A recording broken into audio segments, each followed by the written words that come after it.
수년 동안 러시아는 세계에서 가장 현대적인 군대를 보유한 나라 중 하나로 여겨졌으며 이 평가는 러시아의 항공기에도 해당되었습니다. 서방에는 F-22와 F-35가 있고 중국에는 J-20이 있는 반면 러시아에는 Su-57 펠론이 있습니다. 서류상으로는 이 전투기는 소련의 천재성을 바탕으로 수십 년간의 항공 우주 기술과 미국 설계를 능가하려는 열망에서 탄생한 5세대 스텔스 전투기입니다. 모스크바는 Su-57을 러시아 항공 우주군의 보석이라고 부릅니다. 국영 언론은 이를 혁명적이라고 칭합니다. 한 러시아 장군은 심지어 이 전투기가 세계 최초의 6세대 전투기가 되기 직전이라고 주장하기도 했습니다. 하지만 그 이야기는 점점 허점투성이로 보이기 시작합니다. 왜냐하면 Su-57은 보석이 아니라 공들여 유지된 환상에 불과하기 때문입니다. 그리고 이것은 실제 통계, 데이터, 실험 결과로 뒷받침됩니다. 여기에는 Su-57의 제작사인 러시아 항공기 제조업체 수호이의 특허 출원 자료도 포함되어 있습니다. 알고 보니 Su-57은 성능과 능력에 대한 오해가 가장 많은 과대평가된 전투기 중 하나일지도 모릅니다. 오늘 우리는 그 환상을 산산이 부숴버릴 것입니다. 하지만 수치에 들어가기 전에 5세대 전투기가 정확히 무엇을 의미하는지, 그리고 더 중요한 것은 이전 세대와 어떻게 다른지부터 짚고 넘어가겠습니다. Su-57이 얼마나 심각하게 부족한지 이해하려면 그것이 평가받는 기준을 먼저 이해해야 합니다. 4세대 전투기는 F-15, F-16, 미g-29, Su-27과 같은 항공기를 말합니다. 이 전투기들은 기술적으로 냉전시대 항공기술의 정점으로 1960년대와 70년대에 설계되었습니다. 이 전투기들은 빠르고 기동성이 매우 뛰어나며 강력한 무기들을 탑재할 수 있습니다. 냉전 시기에는 항공기에 대한 원칙이 보통 클수록 좋다는 것이었고, 눈에 보이는 무기들이 실제로 값비싼 장비를 사용하지 않고도 상대를 위축시켜 진압할 수 있는 충분한 위험 요소가 된다고 여겨졌습니다. 이것은 두 차례의 세계대전 이후 레이더와 탐지 시스템 전체가 아직 초기 단계였다는 사실로 인해 더욱 복잡해졌습니다. 레이더 반사 면적 개념은 매력적이었지만 전투기들이 적극적으로 우선시하는 사항은 아니었습니다. 대신 4세대 항공기들은 미사일과 폭탄을 외부 파일런에 장착했으며 이는 레이더에 잘 보이고 항공기의 전체 신호를 증가시켰습니다. 레이더 시스템 자체도 다른 원리에 기반하고 있었는데 당시에는 더 나은 기술을 알지 못했기 때문이라고 할 수 있습니다. 그래서 4세대 레이더가 외부로 신호를 보내면 적절한 장비를 가진 누구에게나 자신의 위치를 알리는 셈이었습니다. 그리고 이런 항공기들은 더 나은 항공 전자 장비나 심지어 완전히 디지털화된 시스템, 최신 레이더로 업그레이드 될 수는 있지만 근본적으로 스텔스에 맞춰 다시 설계될 수는 없습니다. 왜냐하면 스텔스는 처음부터 기체 형상에 반영되어 있지 않았기 때문입니다. 그게 4세대 항공기의 한계입니다. 헛간문에 레이더 흡수 소재를 칠할 수는 있지만 그래도 여전히 헛간문일 뿐입니다. 이제 5세대는 스텔스의 판도를 완전히 바꿔놓았습니다. 첫 번째로 설계 단계부터 기체 형상과 소재를 통해 매우 낮은 레이더 반사 면적을 달성했습니다. 항공기는 첫 설계도가 그려지는 순간부터 레이더에 거의 아무것도 보이지 않게 만들어져야 합니다. 두 번째로 대부분의 항공기는 내부 무장창을 갖추고 있어서 실제로 미사일과 폭탄을 장착하고 전투에 나가더라도 낮은 레이더 반사 특성이 유지됩니다. 세 번째로 고급 ASA 레이더가 저피탄 모드로 작동하는데 이는 자신의 레이더 신호를 최소화하면서도 적을 탐지할 수 있다는 뜻입니다. 이 레이더는 짧은 주파수 도약 신호로 작동해서 탐지와 추적이 매우 어렵습니다. 네 번째이자 아마도 가장 중요한 것은 센서 융합이라고 불리는 원칙입니다. 이는 여러 기내외 센서에서 데이터를 수집하는 능력을 의미합니다. 그리고 조종사에게 전장에 대한 통합된 그림을 제공합니다. 여러 디스플레이 정보를 머릿속에서 직접 정리할 필요가 없습니다. 마지막으로 5세대 항공기는 단독으로 작동하도록 설계되지 않았습니다. 이들의 네트워크 중심 통합 능력 덕분에 서로 표적 정보를 공유할 수 있고 다른 플랫폼으로부터 업데이트를 받을 수 있으며 같은 전력의 다른 항공기들을 위한 통신 및 지휘 노드로서도 작동할 수 있습니다. 이 5가지 핵심 요소, 즉 기동성, 속도, 상황인식, 첨단 스텔스, 그리고 연결성은 5세대 항공기가 도입될 때 얼마나 큰 충격을 주었는지를 간결하게 설명해 줍니다. 그리고 대부분의 경우 F-22와 F-35는 이 모든 핵심 요소들을 지원하도록 설계되었습니다. 하지만 러시아의 Su-57은 실제로 5세대 전투기라고 불릴 만한 대부분의 요건을 충족하지 못하며 그 이상은 말할 것도 없습니다. 그것을 증명하기 위해 현대 전투기와 다목적 전투기의 가장 중요한 특징이라고 할 수 있는 스텔스부터 시작해봅시다. 바로 이 부분에서 SU-57을 둘러싼 이야기가 무너지기 시작합니다. 우리는 서방 정보기관의 추정이나 나토의 평가에 의존할 필요가 없습니다. 수호이의 자체 발언을 사용할 수 있습니다. 수호이 설계국이 직접 제출한 특허 서류에 따르면 SU-57의 전면 레이더 반사 면적은 0.1에서 1제곱미터 사이로 설명되어 있습니다. 에비에이션 기 클럽은 이 수치의 의미를 정확히 짚었습니다. 일부 항공 전문가들은 이 레이더 반사 면적 범위가 무장이 없는 FA-18 슈퍼 호넵이나 토마호크 순항 미사일과 비슷하다고 주장합니다. 이들 플랫폼 중 어느 것도 스텔스 항공기로 홍보된 적이 없습니다. 보잉은 슈퍼 호넷을 5세대 스텔스 전투기라고 부른 적이 없습니다. 하지만 러시아 대표 전투기는 여전히 그런 레이더 신호 특성을 주장합니다. 이제 그것을 F-35와 비교해보세요. F-35 라이트닝 2는 전면 레이더 반사 면적이 약 0.001에서 0.005 제곱미터로 대략 골프공 크기와 비슷합니다. SU-57의 특허에 따르면 레이더 반사 면적이 F-35보다 최대 1000배 더 큽니다. 이 차이의 규모를 잠시 생각해보세요. 실전 상황에서 F-35의 레이더는 수호이 57을 수호이 57이 F-35를 탐지할 수 있는 거리보다 6배에서 10배 더 먼 거리에서 탐지할 수 있습니다. 그리고 공중전에서는 적을 먼저 발견하는 사람이 전투를 주도합니다. F-35와 비교하면 수호이 57은 전투가 시작된 줄도 모른 채 거의 눈을 감고 싸움에 뛰어드는 것과 다름없습니다. 그리고 훈련 결과도 이를 뒷받침합니다. 미국 공군은 가장 정교하게 시뮬레이션된 적을 상대로 하는 최고의 전투훈련인 레드 플래그 17 훈련을 실시했습니다. 이 훈련에서 F-35는 AWACS 지원과 지대공 미사일 시스템의 지원을 받는 최신 4세대 전투기들을 상대로 20대 1의 격추 비율을 기록했습니다. 에비에이션 기 클럽은 한 걸음 더 나아가 F-35가 SU-57과 가장 유사한 시스템을 상대로 28대 1의 격추 비율이 나올 수 있다고 시사합니다. 가장 앞선 전투기 28대를 동원해야 미국의 동급 전투기 한 대를 격추할 수 있다는 것은 엄청난 불리함입니다. 그리고 이 전투기의 엔진에도 잠재적인 문제가 있습니다. 수호이 57 전투기는 현재 사투른 AL-41F1 애프터버닝 터보팬 엔진을 사용하고 있는데 이 엔진은 본래 수호이 35에서 사용하던 것으로 수호이 57을 위해 설계된 것이 아닙니다.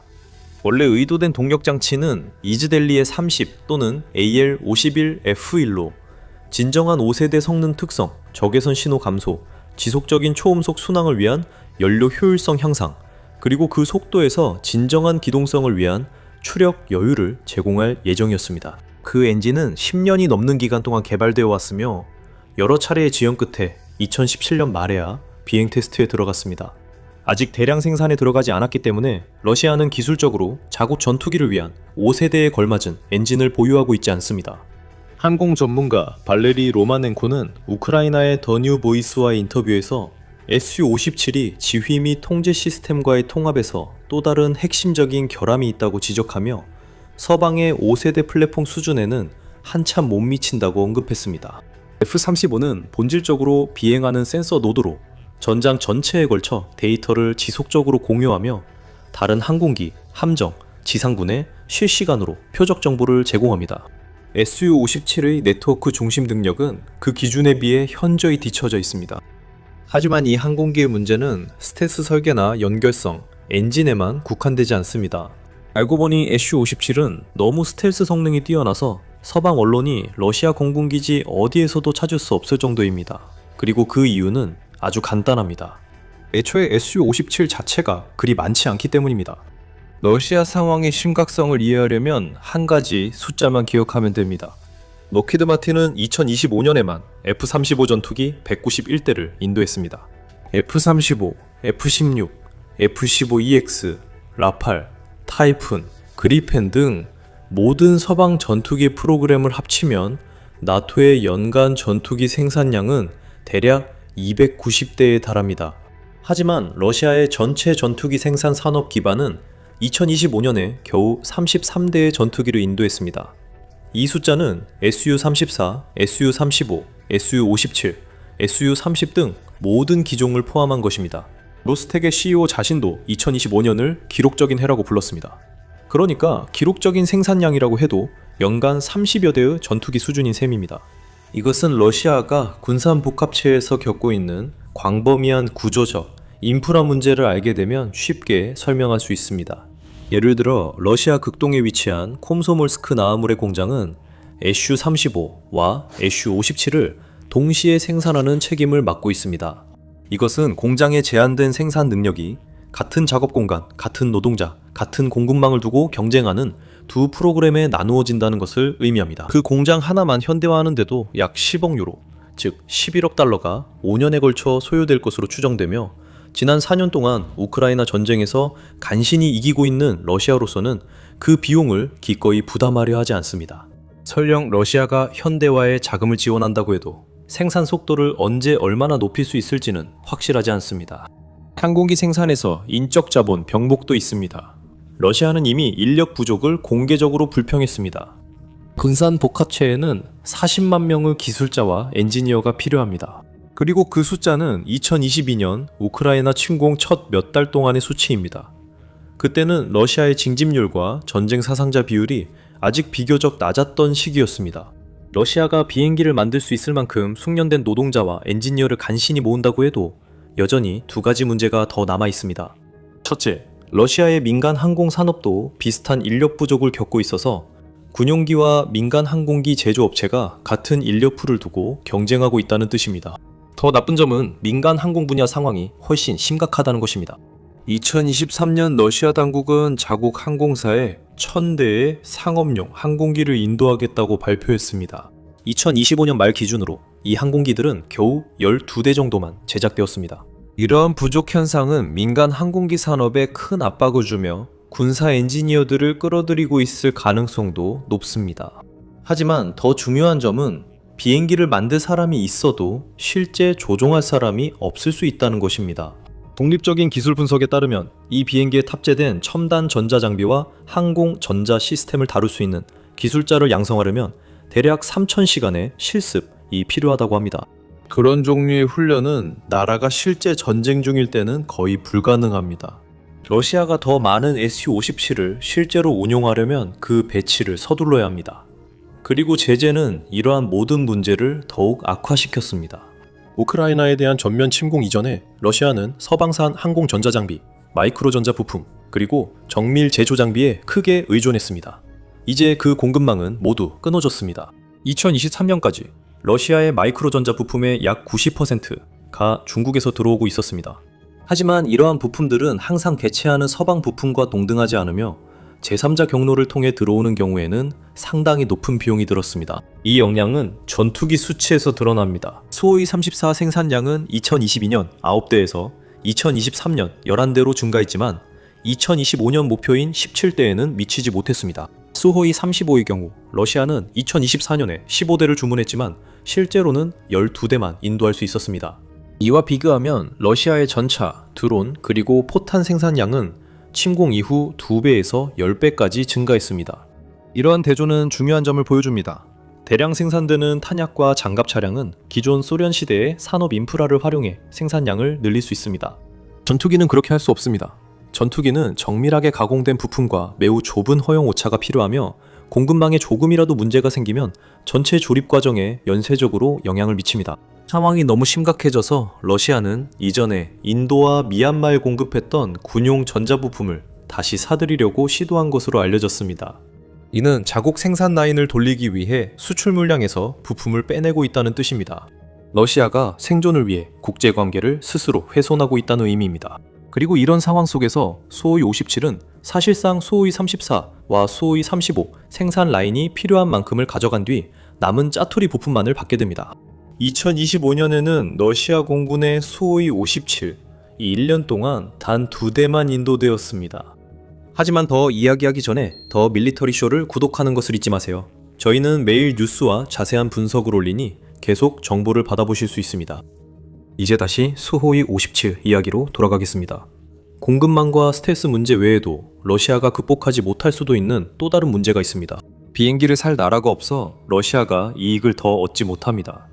이 문제는 우크라이나 전쟁과도 연결되지만 그 뿌리는 훨씬 더 깊습니다. 수십 년 동안 러시아의 무기 수출은 서방과 동방, 자본주의 세계와 사회주의 세계를 구분하는 지정학적 기반이었습니다. 인도, 이집트, 알제리, 베트남과 같은 나라들은 러시아산 장비를 중심으로 전체 공군을 구축했습니다. 러시아는 이들 국가의 공급자이자 정비 파트너였고 성능 개량 창구였습니다. 그리고 그 관계들이 무너지고 있습니다. 스톡홀름 국제평화연구소에 따르면 러시아의 무기 수출은 2014년부터 2018년까지의 5년 기간과 2019년부터 2023년까지의 5년 기간을 비교했을 때 53% 감소했습니다.